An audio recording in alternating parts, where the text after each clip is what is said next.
Réunion hebdomadaire d'aujourd'hui sur le MPOS, que le ministre a toujours l'honneur de le présider, a passé en revue la situation de MPOS en RDC, mais également la situation des autres incidents, notamment les inondations, le choléra, mais on a vu rougeole, mais on n'a pas oublié aussi de retracer un peu l'évolution de la situation d'anthrax dans le Nord Kivu.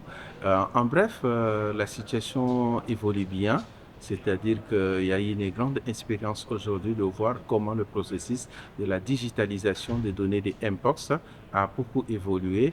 Et maintenant, on a vu comment, avec le DHS Tracker, on est à mesure maintenant de voir les données sur les 11 zones de santé qu'on a commencé à Kinshasa en temps réel.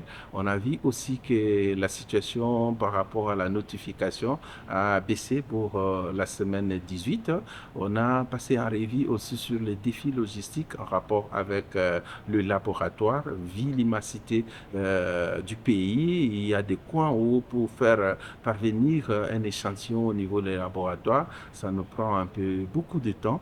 Alors les discussions ont tourné comment accélérer le processus de la dotation de tests rapides pour qu'on puisse un peu, tant soit peu, situer, donner des orientations par rapport à la situation biologique des cas. On a essayé de passer en revue la situation de choléra. On a vu que la situation de choléra était un peu critique au niveau de Okatanga, au niveau de Tanganyika. Le plan a été élaboré. Il faut une forte mobilisation des ressources pour permettre aux équipes des systèmes de gestion d'incidents qui est mis en place et de puissent exécuter leur plan de réponse. On a vu également la situation de Anthrax au niveau de Nord Kivu qui est en train vraiment de se calmer. On n'a pas enregistré de cas vraiment cette semaine. Et puis, on a clôturé pour voir la situation des inondations ici à Kinshasa. On s'est dit que plus le pluie continue, on a vu la situation au niveau du site et on a vu qu'en dehors de tous ces problèmes de sinistrés, des inondations, il y a eu des cas de rougeole, il y a des cas de MPOS qui ont été notifiés au niveau des sites des inondations qui nécessitent une intégration des interventions sur une approche multi-incident.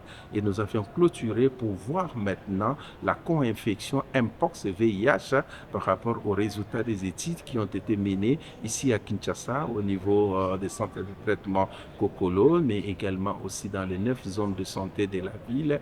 La situation qui est en train d'être menée, l'appui des PASCO dans les centres conviviaux, mais également les interventions que nous sommes en train d'en bénéficier de la part de PNML, des PNLS sur le dépistage des cas de Mpox au niveau des centres de traitement.